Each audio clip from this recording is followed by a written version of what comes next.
வணக்கம். ஒரு நாளைக்கான செய்திகளோடு மீண்டும் சந்திக்கிறோம். இலங்கையினுடைய வரவு செலவு பட்டியல் எடுத்து பார்த்தால் எப்போதுமே பாதுகாப்பு சார்ந்திருக்கின்ற செலவினங்கள் தான் அதிகமாக இருந்திருக்கிறது. எப்போதுமே பாதுகாப்பு செலவினங்களுக்கு ஒதுக்கப்படுகின்ற தொகை என்பது அதிகளவாக இருந்தது. எனவே இதை குறைத்து இதர துறைகளுக்கு முதலீடு செய்யுங்கள் என்று பலதரப்பட்டவர்களும் ஒவ்வொரு அரசாங்கங்களும் வருகின்ற நேரம் சொல்லி வந்தார்கள். ஆனால் அதை பெரிதாக அவ்வளவு பெரிதாக அதை கருத்தில் கொள்வதில்லை, காது கொடுத்து கேட்பதில்லை. ஆனால் தற்போது வந்திருக்கின்ற அரசாங்கத்துல இந்த பாதுகாப்பு நடவடிக்கைகளை குறைக்கக்கூடிய செயற்பாடுகள் இடம்பெற்று வருகிறது.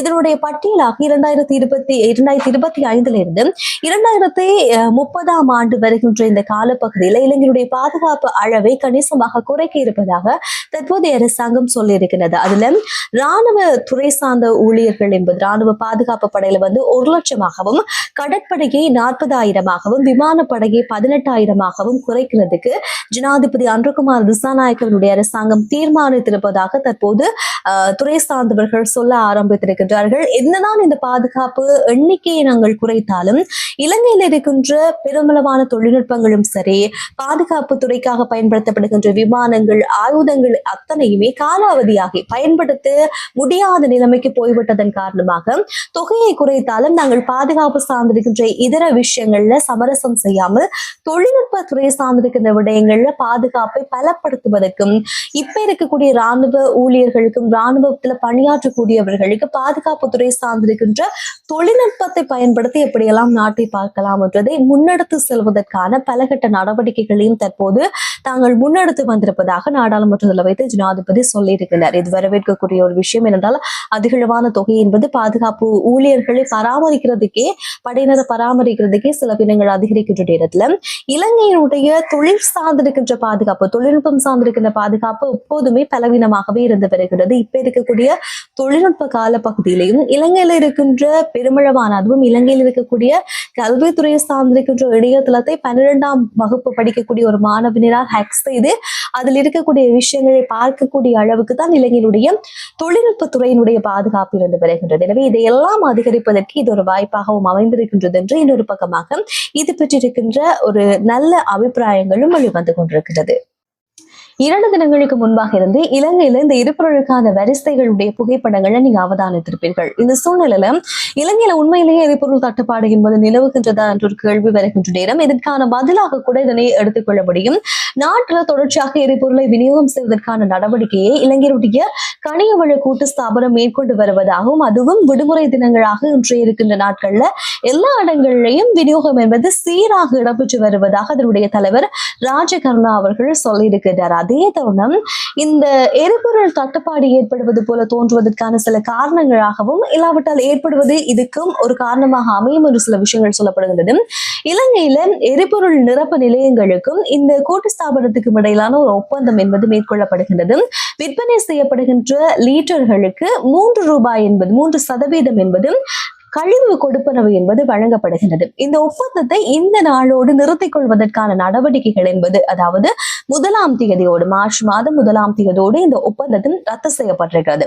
இந்த ஒப்பந்தம் மீண்டும் கொண்டு வரப்பட வேண்டும் என்று இந்த நிறுவனங்கள், தனியார் நிறுவனங்கள் கோரிக்கை விடுக்கப்பட்டுக் கொண்டிருக்கின்ற சூழ்நிலையில், ஒருவேளை இதை நீங்க கொண்டு வராத பட்சத்துல நாங்கள் அடுத்த கட்ட நடவடிக்கைகளை மேற்கொள்வோம் என்று குறித்த நிலைய உரிமையாளர்கள் சொல்கின்ற நேரத்துல இதை நிப்பாட்டி முழுதாக நிப்பாட்டுவதை காட்டிலும் இதை சீர்திருத்தங்களோடு அமுல்படுத்துவதற்கான யோசனைகள் முன்னெடுக்கப்படுகிறது. அது எப்படி முன்னெடுக்கப்பட போகிறதுனால், இந்த எரிபொருள் நிரப்பு நிலையத்தினுடைய உரிமையாளர்களும், அதாவது நிலையத்திற்கும் கூட்டு ஸ்தாபனத்திற்கும் இடையிலான சில புரிந்துணர்வு சார்ந்திருக்கிற விஷயங்கள் இப்போது தேடப்பட்டு கொண்டிருக்கிறது. அதுல முக்கியமாக இந்த எரிபொருள் நிரப்பு நிலையங்களுடைய தூரம் கருத்தில் கொள்ளப்பட போவதாகவும், அதே தருணத்திலும் இந்த எவ்வளவு செலவு என்பது அவர்களுக்கு போய்கொண்டிருக்கின்றது, மாதாந்தம் எவ்வளவு தொகை அவர்கள் விற்பனை செய்து கொண்டிருக்கிறார்கள், அவர்களுடைய லாபம் என்று இருக்கிறது, கடந்த 5 ஆண்டுகளாக அவர்களுடைய பராமரிப்பு சார்ந்திருக்கின்ற நடவடிக்கைகள் எல்லாம் எவ்வாறு இருக்கின்றது என்று ஒரு சில காரணங்களை எல்லாம் கருத்தில் கொண்டதற்கு பிற்பாடு இந்த கழிவு கொடுப்பனவு வழங்குவது சார்ந்து, அதாவது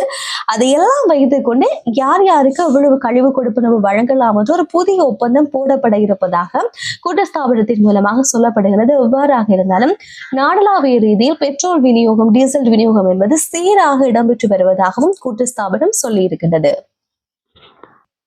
கோட்டாபய ராஜபக்சவனுடைய ஆட்சி காலத்துல நிறைய ஆணைக்குழுக்கள் என்பது ஒவ்வொரு விசாரணைகளுக்காகவும் ஒவ்வொரு புதிய புதிய விடயங்களை உருவாக்கி கொள்வதற்காக புதிய ஜனாதிபதி ஆணைக்குழு என்பது நியமிக்கப்பட்டது. அந்த ஆணைக்குழு மூலமாக நிறைய மோசடிகள் இடம்பெற்று வருவதாக குற்றச்சாட்டுகள் இருந்த சமயத்துல அமைச்சர் ஆனந்த விஜயபால அவர்கள் தெரிவித்திருக்கின்றார். தொடர்ச்சியான முன்னாள் ஜனாதிபதி ஆணைக்குழுக்கள் பற்றி விசாரணைகள் என்பது முன்னெடுக்கப்பட போகின்றது. கடந்த காலங்களில் இதன் மூலமாக மோசடி செய்திருக்கின்ற பணத்தை மக்களுக்காக மீண்டும் நாட்டுக்கு கொண்டு வருவதற்கான புதிய வேலை திட்டம் ஒன்று ஆரம்பமாகி இருப்பதாக தங்களுடைய அரசாங்கத்துக்கு தெளிவுபடுத்தி இருக்கின்றார்கள்.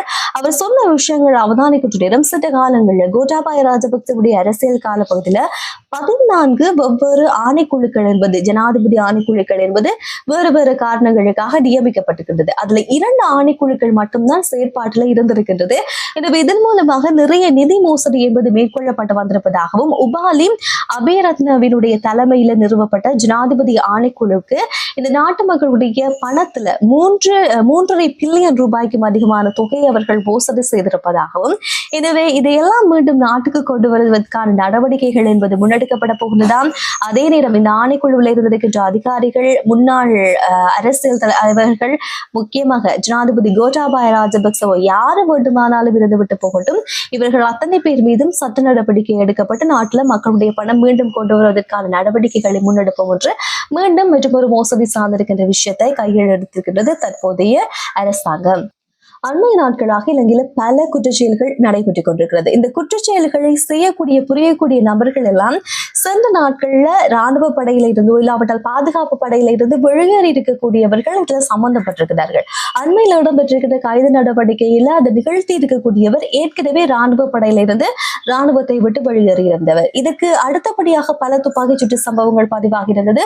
அதுல நிறைய முன்னாள் ராணுவத்தினர் ஈடுபட்டிருக்கக்கூடிய விடயங்கள் தெரிய வந்திருக்கிறது.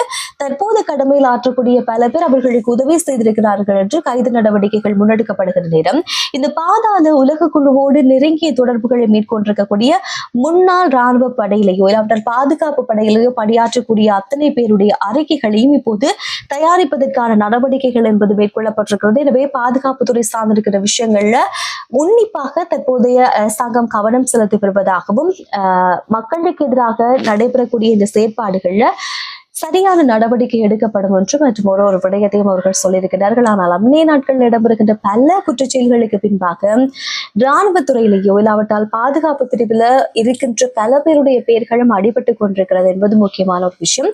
இது பற்றி உங்களுடைய கருத்துக்கள் இருக்குமாக இருந்தால் மறக்காம சொல்லுங்க. நாளை நாள் செய்திகளோடு சந்திக்கலாம். நன்றி, வணக்கம்.